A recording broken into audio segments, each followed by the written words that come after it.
믿어라, 싸워라, 이겨라, 순종하라, 감사하라. 그렇죠? 믿어라. 세상에서는 믿을 게 없습니다. 영원한 것도 없고 그렇습니다만은 하나님이 믿으라고 하는 이 말씀은 믿으면 영생이 열려져요. 할렐루야. 싸워라. 하나님이 주시는 이 능력, 말씀을 가지고 싸우면 대적할 사람이 없어요. 그 다음에 이기라. 예수님이 이겨놓은 것을 우리가 취하면 되는 거예요. 오늘 이 영광에 참여한 모두에게 주의 은혜가 있기를 바랍니다.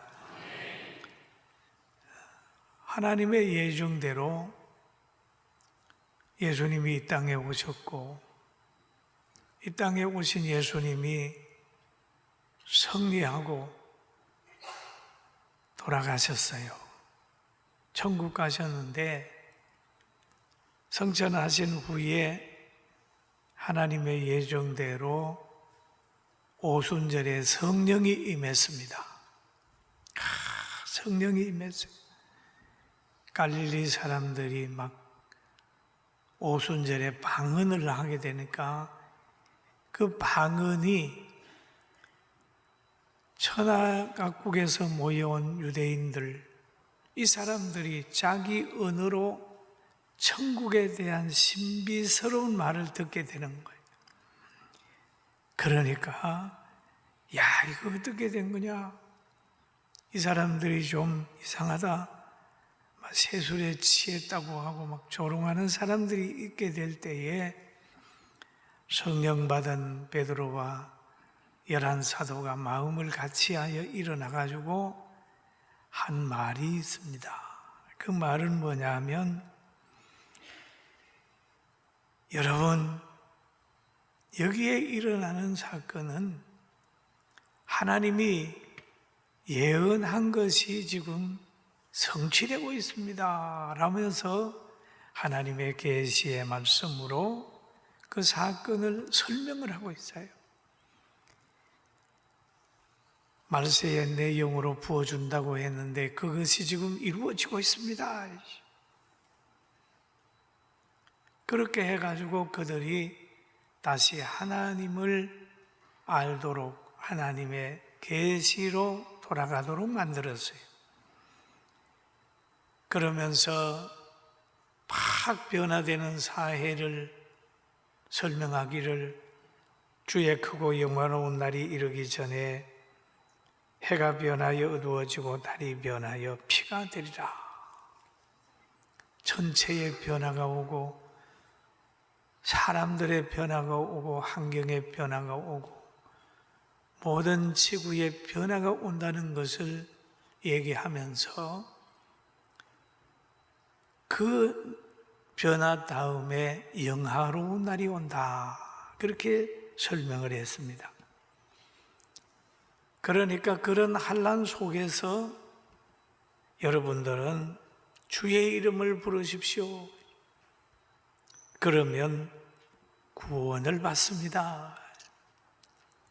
그 어려움 가운데서 나올 수 있습니다. 해결받을 수 있습니다 라고 하는 얘기를 쭉 했습니다. 그 예수님의 이름을 부르는 사람, 구원을 받는다. 그럼 안 부르면 어떻게 될까요? 성경 그대로지요. 안 믿으면 어떻게 될까요? 믿지 않는 사람에게는 그리스도의 보혈과 관계가 없는 거예요. 신분의 변화가 있지 않기 때문에 구원에서는 제외될 수밖에 없습니다. 그러면서 베드로는 말합니다. 모여온 사람들에게, 여러분이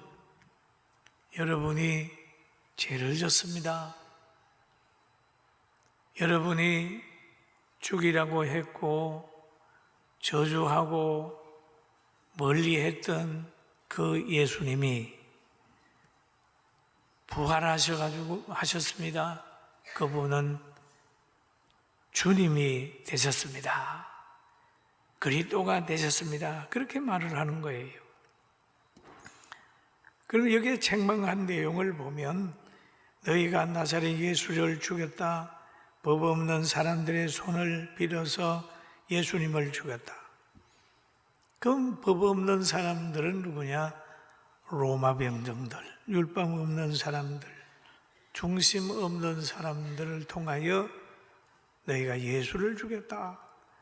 그래서 예루살렘에 사는 장로들과 바리새인들과 거기에 있는 모든 사람들에게 지금 너희가 예수님을 죽였다라고 얘기를 합니다.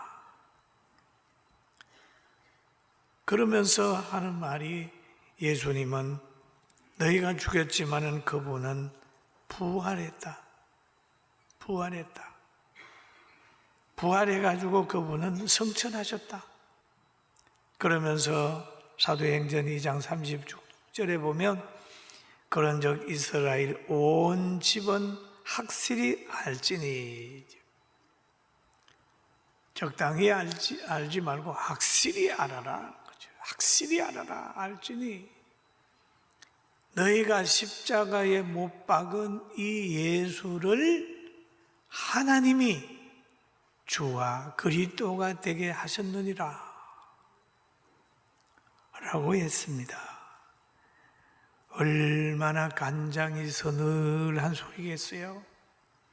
여러분, 이 땅에 있는 사람들이 그러잖아요. 자기가 미워하고 자기와 원수 맺은 사람이 장관이 되든지 대통령이 되든지 권력자가 되면 간장이 서늘해요, 안 해요? 아이고, 큰일 났네.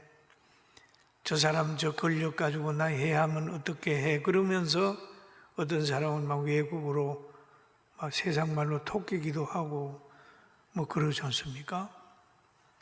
그렇지만은 오늘 이스라엘 사람들에게 베드로가 하는 말이 너희가 죽인 예수님이 주와 그리스도가 되게 했다고 그러니까 깜짝 놀라는 거예요. 예. 세상에서도 자기하고 원수 맺은 사람들, 자기가 해친 사람들이 잘 되든지 건세자가 되면 불안해하는 거 여러분 다 겪지 않습니까? 그런데 이 말을 들은 후에 많은 사람들이 막 불안해했습니다. 그래서 오늘 본문에 보니까 그들이 이 말을 듣고 그럽니다.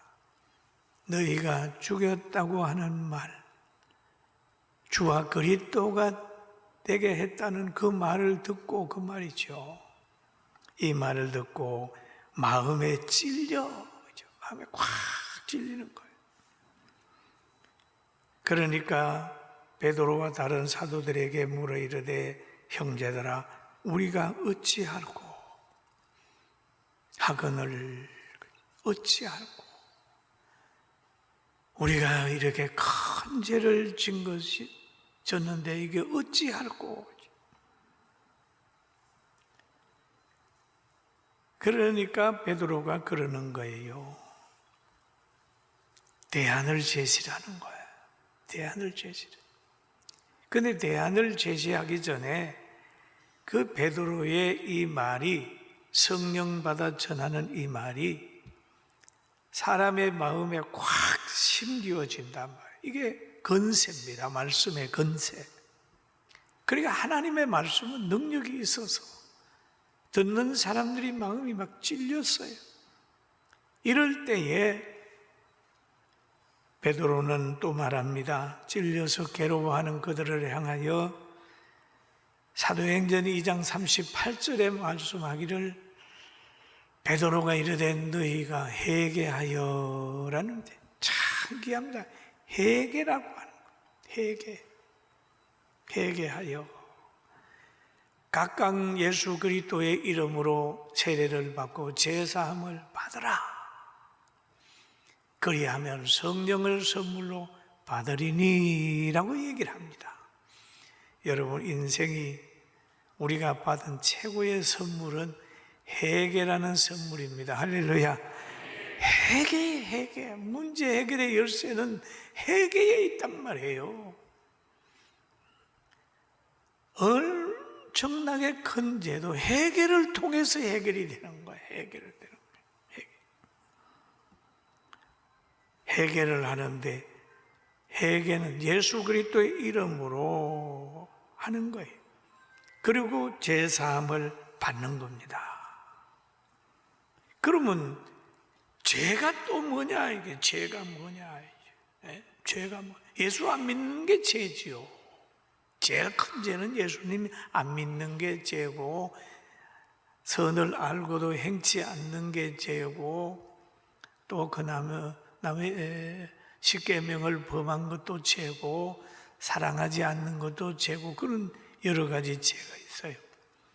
그러나 예수 믿고 회개하게 되면 그 모든 죄가 다 용서받을 수 있는 거죠. 용서받을 수 있는. 그러면 이 죄 문제는 어떻게 하느냐? 자기가 예수님의 앞에서 죄인임을 고백하고, 예수님이 십자가에서 흘린 그 보혈의 피가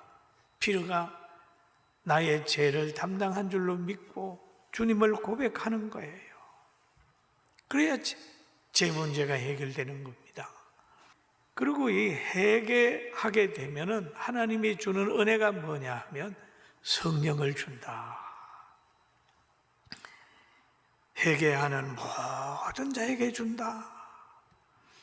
이 약속은 너희와 너희 자녀와 모든 먼데 사람 곧 주 우리 하나님이 얼마든지 부르시는 자들에게 하신 것이라. 그러니까 회개하는 사람들은 얼마든지 많은 사람이 회개하면 많은 사람에게 다 은혜 준다는 거죠. 여러분, 성령의 잉태로 오신 예수님은 세상에 큰 복이잖아요. 세상에 예수님이 가시는 가정이 복을 받고, 예수님을 만나는 사람들이 변화를 받고, 예수님을 만난 사람들이 회복이 되고, 예수님의 말씀을 들은 사람들이 지혜로워지고, 풍랑 일어났을 때도 예수님께서서 바람과 바다를 잔잔하게 했잖아요. 그리고 예수님 만난 사람 다 복을 받았어요. 그런데 회개한 사람에게는 하나님의 영이 들어오기 때문에 능력자로 변화시켜 주는 거예요. 할렐루야. 참 중요한 얘기입니다.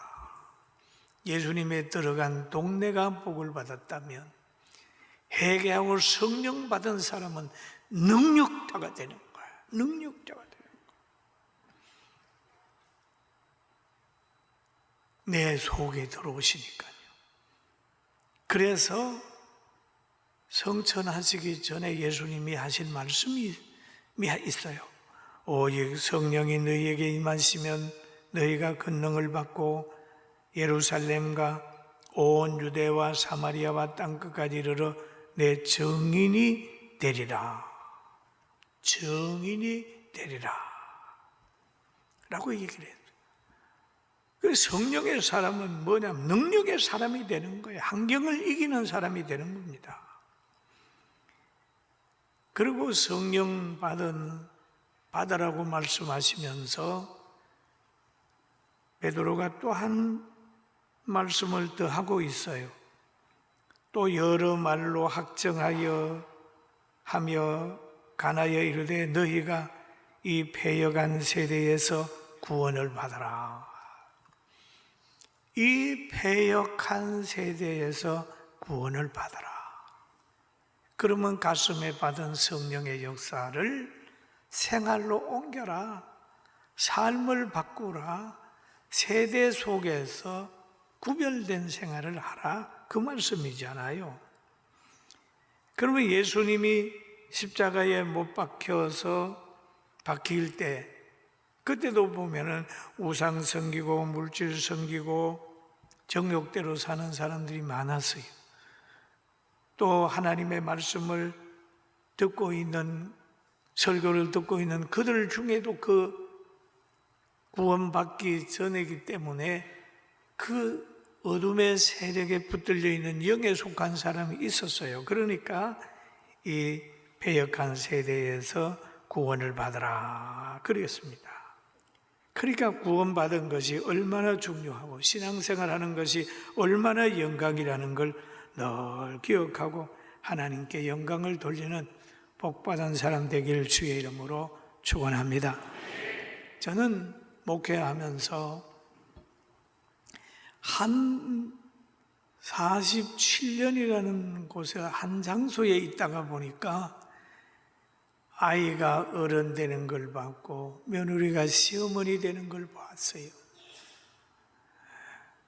30대가 70대, 80대 되는 걸 제가 다 봤잖아요. 그런데 보통 사람들이 결혼해서 아기를 출산하고 가정을 이끌어 가다가 보면 다 갈등이 있습니다. 다 어려워요.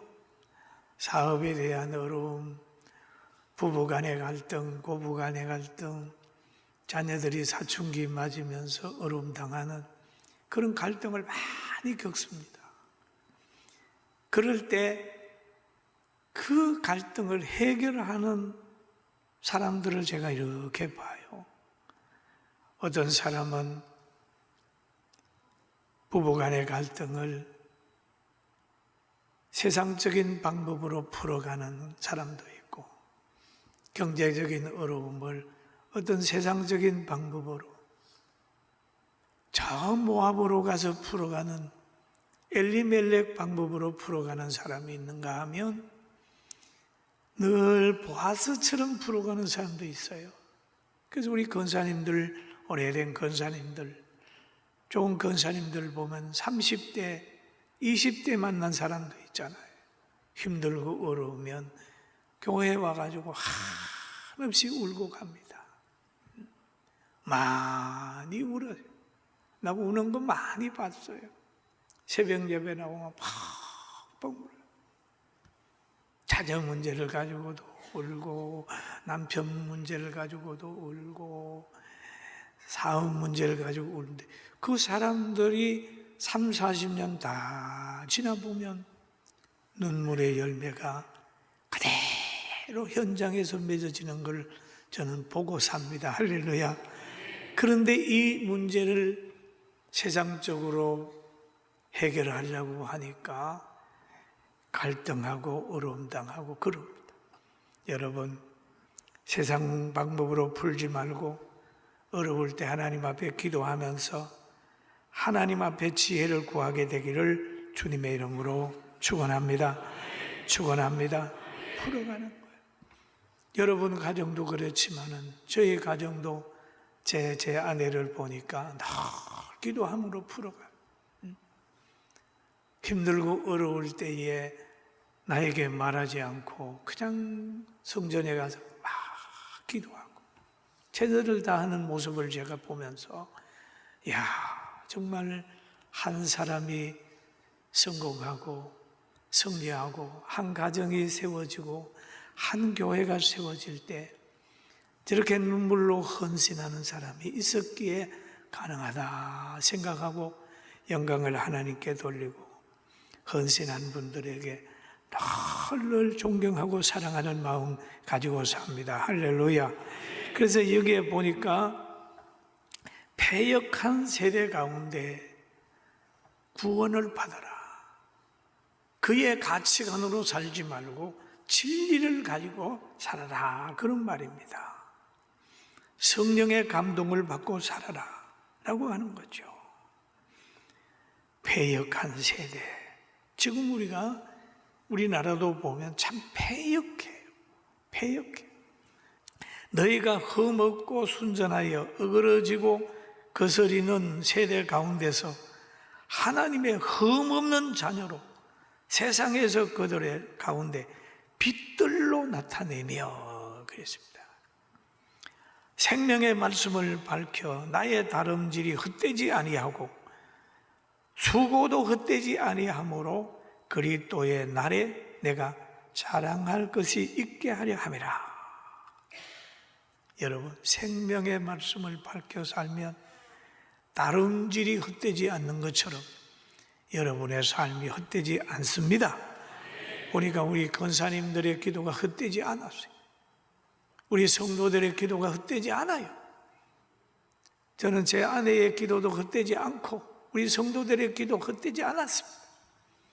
우리 모두의 기도가 헛되지 않아서 성민운동하고 우리 대한민국을 바꿀 수 있는 에너지가 여기에서 길러진다고 저는 믿고 있어요. 믿습니까?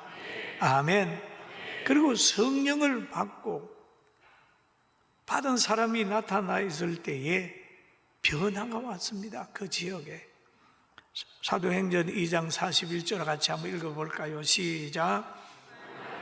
받은 사람들 세례를 받음에 이날에 신도의 수가 3,000이나 더하더라. 와, 3,000이나 더하더라. 부흥하는 거죠. 성령 받은 사람이 있으면요, 부흥합니다. 그 아파트가 부흥하고 그 가문이 부흥하고 그 사람을 만나면 막 부흥돼요. 여러분, 성령 받은 지도자가 있으면 부흥되는 거예요. 그리고 그 사람들의 지식이 어디에서 얻어지냐 하면은 그들이 사도들의 가르침을 가르침을 받아.